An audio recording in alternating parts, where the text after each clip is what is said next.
ಎಲ್ಲ ತಂದೆ ತಾಯಿರದು ಒಂದೇ ಕಂಪ್ಲೇಂಟು ಏನಪ್ಪ ಅಂದ್ರೆ ನನ್ನ ಮಗಳು ಓದ್ತಾ ಇಲ್ಲ, ನನ್ನ ಮಗ ಸರಿಯಾಗಿ ಓದ್ತಾ ಇಲ್ಲ. ಹೌದಾ, ಅವನು ನಾನು ಯಾವ ರೀತಿ ಓದಿಸ್ಬೇಕು, ಯಾವ ರೀತಿ ಹೆಚ್ಚಿನ ಮಾರ್ಕ್ಸನ್ನು ತಗೋಬೇಕು.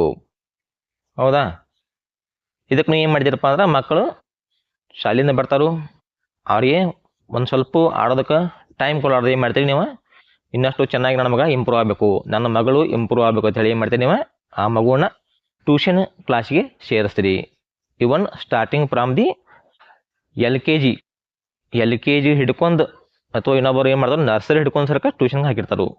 ಹೌದಾ, ಅದರ ಬದಲು ನೀವು ಮನೆಯಲ್ಲಿನ ಮಕ್ಕಳಿಗೆ ಒಂದು ಹೋಮ್ವರ್ಕ್ ಮಾಡಿಸೋಣ ರೂಢಿ ಮಾಡಿರಿ. ಮನೆಯಲ್ಲಿ ಅವ್ವ ಅಪ್ಪ ಹೇಳಿಕೊಟ್ಟಂಗೆ ಅವರು ಟ್ಯೂಷನ್ದಾಗ ಹೇಳಿಕೊಡೋಕ್ಕೆ ಆಗದೇ ಇರಬಹುದು. ಯಾಕಂದ್ರೆ ಅಲ್ಲಿ ಮಕ್ಕಳು ಇರ್ತಾರೋ, ಬೇರೆ ಬೇರೆ ಮಕ್ಕಳು ಇರೋದ್ರಿಂದ ಎಲ್ಲ ಪ್ರತಿಯೊಂದು ಮಗುವಿನ ಮೇಲೆ ಅವರಿಗೆ ಕಾನ್ಸಂಟ್ರೇಷನ್ ಮಾಡೋಕೆ ಆಗಂಗಿಲ್ಲ. ಇದಕ್ಕೆ ಏನಾಗೈತೆ ಅವ್ರು ಹೇಳಿದ್ದು ಅವ್ರ ಮಕ್ಕಳಿಗೆ ತಿಳಿಯದೇ ಇರ್ಬೋದು, ಅಥವಾ ಅವರು ಮಕ್ಕಳು ಸರಿಯಾಗಿ ಮಾಡದೇ ಇದ್ದಾಗ ಏನು ಮಾಡ್ತಾರಪ್ಪ ಅಂದ್ರೆ ಟ್ಯೂಷನ್ ಹೇಳಿಕೊಡೋರು ಏನು ಮಾಡ್ತಾರೋ ಮಕ್ಕಳನ್ನ ಒಂದು ಅವ್ರ ಮೇಲೆ ಸಿಟ್ಟು ಮಾಡೋದು, ಬಡಿಯೋದು, ಈ ರೀತಿಯಾಗಿ ಮಾಡ್ತಾರೆ. ಅದರಿಂದ ಮಕ್ಕಳಿಗೆ ಏನಾಕತಿ, ನಾನು ಯಾವ ರೀತಿ ಕಲಿಬೇಕಲ್ಲ, ನನಗೆ ತಿಳಿತಾ ಇಲ್ಲ, ಆಮೇಲೆ ನನ್ನ ತಿಳಿಲಿಕ್ಕೆ ನನಗೆ ಟೀಚರ್ಗಳು ಬಡಿತಾರೋ ಹೊಡಿತಾರೋ ಅನ್ನೋದು ಒಂದು ಫ್ರೆಶರ್ ಮಕ್ಕಳ ಮೇಲೆ ಬೀಳ್ತತಿ. ಅದರಿಂದ ಅವರಿಗೆ ಕಲಿಬೇಕು ಅನ್ನುವ ಒಂದು ಇಂಟ್ರೆಸ್ಟ್ ಹೋಗಿ ಏನಾಗತಿ, ನಾನು ಕಲಿಯುವುದು ಅವ್ರ ಮೇಲೆ ಒಂದು ಬರ್ಡನ್ ಆಗತಿ. ಕಲಿಯೋದನ್ನ ಅವ್ರ ಮೇಲೆ ಬರ್ಡನ್ ಆದಪ್ಪ ಅಂದ್ರೆ ಮುಂದೆ ಅವರು ಕಲಿಯೋದಕ್ಕೆ ಇಂಟ್ರೆಸ್ಟನ್ನು ಕಳ್ಕೊತಾರೋ. ಮತ್ತು ಅದ್ರ ಬದಲು ಏನು ಮಾಡೋದು, ಮನೆಯಲ್ಲಿನ ನೀವು ಒಂದು ತಾಸು ಭಾಳ ಸಣ್ಣ ಹುಡುಗರ ಅಭ್ಯಾಸ ಭಾಳ ಹುಡುಗರ ಮ್ಯಾಕ್ಸಿಮಮ್ ಒಂದು ತಾಸು ನೀವು ಜುಡಿ ಕೂತ್ರಪ್ಪ ಅಂದ್ರೆ ಅಭ್ಯಾಸ ಆಕತಿ. ಮತ್ತು ಎಲ್ಲ ಅಕ್ಷರಗಳನ್ನು ಆ ಮಗುವನ್ನ ಕೈಯಿಂದನೇ ಬರೆಸ್ಬೇಕು, ನೀವು ಬರ್ಕೊಡಕ್ಕೆ ಹೋಗಬಾರ್ದು. ಇಲ್ಲಪ್ಪ ಬರೀದು ತಿಳಿಯೋದಿಲ್ಲಪ್ಪ, ಯಾಕಂದ್ರೆ ಫಸ್ಟ್ ಟೈಮ್ ನೀವು ಸ್ಕೂಲ್ ಹಚ್ಚಿರ್ತೀರಿ, ನರ್ಸರಿ ಇರ್ಬೋದು, LKG UKG ಇರ್ಬೋದು, ಮಕ್ಕಳಿಗೆ ಸರಿಯಾಗಿ ಪೆನ್ಸಿಲ್ಲ ಕೈಯಲ್ಲಿ ಹಿಡಿಯೋಕೆ ಬರೋದಿಲ್ಲ, ಅವ್ರಿಗೆ ಗ್ರಿಪ್ ಸಿಗಂಗಿಲ್ಲ, ಏನಕ್ಕತಿ ಅಕ್ಷರಗಳನ್ನು ಸರಿಯಾಗಿ ಬರೆಯೋಕ್ಕಾಗೋದಿಲ್ಲ. ಮತ್ತು ಅಕ್ಷರಗಳ ಒಂದು ಚಿತ್ರ ಯಾವ ರೀತಿ ಬರೀಬೇಕು, ಒಂದು ಅಕ್ಷರನ ಯಾವ ರೀತಿ ಬರೀಬೇಕು ಅನ್ನೋದು ಅವ್ರಿಗೆ ಐಡಿಯಾ ಇರೋದಿಲ್ಲ.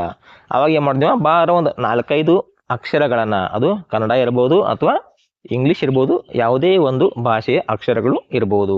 ಹೌದಾ, ಒಂದು 4-5 ಅಕ್ಷರಗಳು ನೀವು ಕೈ ಹಿಡ್ದನ ಮಕ್ಕಳ ಕೈ ಹಿಡ್ದ ತಿದ್ದಿಸ್ಬೇಕು, ಬರೆಸ್ಬೇಕು, ಕೈ ಹಿಡ್ದನ ಬರೆಸ್ಬೇಕು. ಆದರೆ ಎಲ್ಲವನ್ನು ಅಲ್ಲ.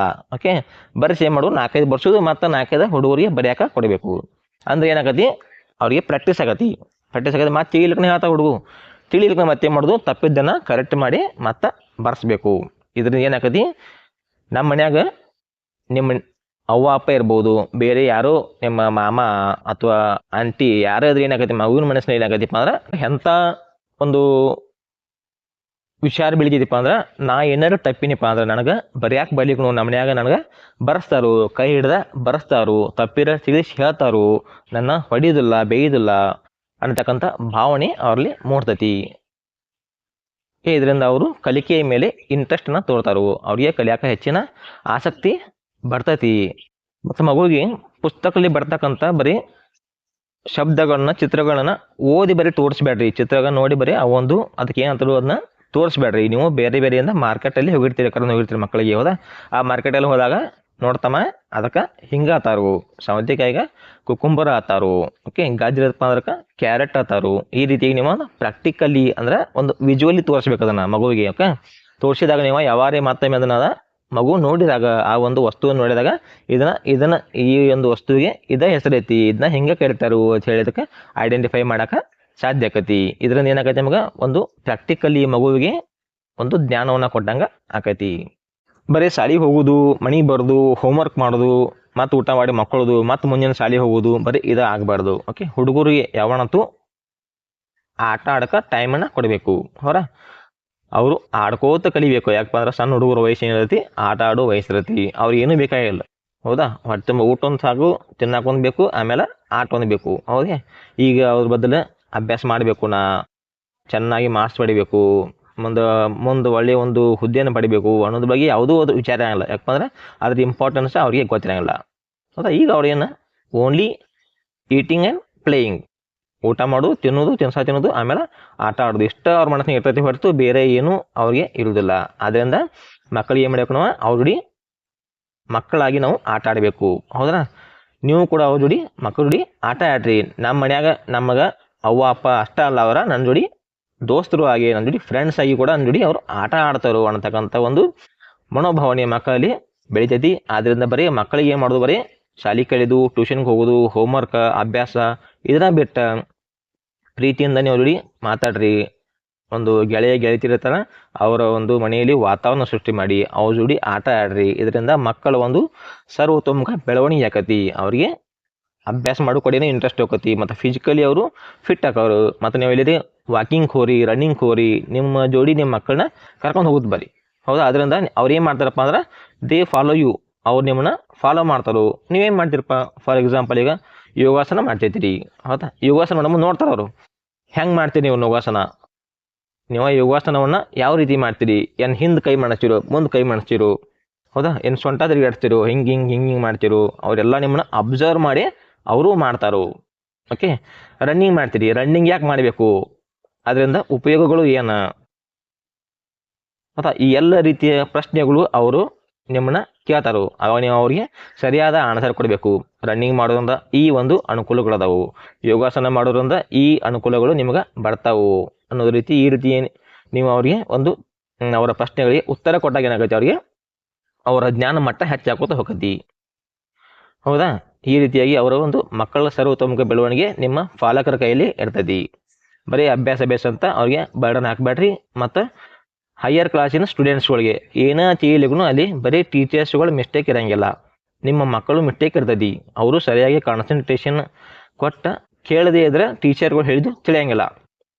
ಮತ್ತು ಇನ್ನೊಂದು, ನಿಮ್ಗೆ ಏನಾರೇ ಟೀಚರ್ ಹೇಳಿದ್ದು ಮಕ್ಕಳು ತಿಳಿದಿಲ್ಲಪ್ಪ ಅಂದ್ರೆ ನೀವು ಡೈರೆಕ್ಟ್ ಟೀಚರ್ಗಳು ಹೇಳುತ್ತೆ ಬರೀ.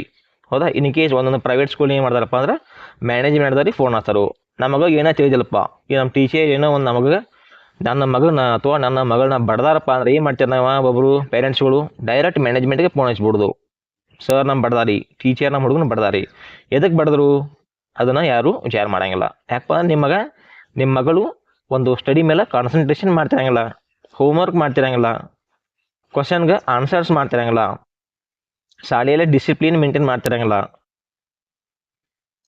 ಹೌದಾ? ಈ ರೀತಿಯ ಒಂದು ಯಾವುದೇ ಒಂದು ಕಾರಣಕ್ಕೆ ಟೀಚರ್ಗಳು ಪನಿಷ್ಮೆಂಟ್ ಕೊಟ್ಟಿರ್ತಾರೆ. ಅದನ್ನು ನೀವು ತಿಳ್ಕೊಬೇಕು. ತಿಳ್ಕೊಂಡು ನಿಮ್ಮ ಮಕ್ಕಳಿಗೆ ನೀವು ಏನು ಮಾಡಬೇಕು, ಹೇಳಬೇಕು.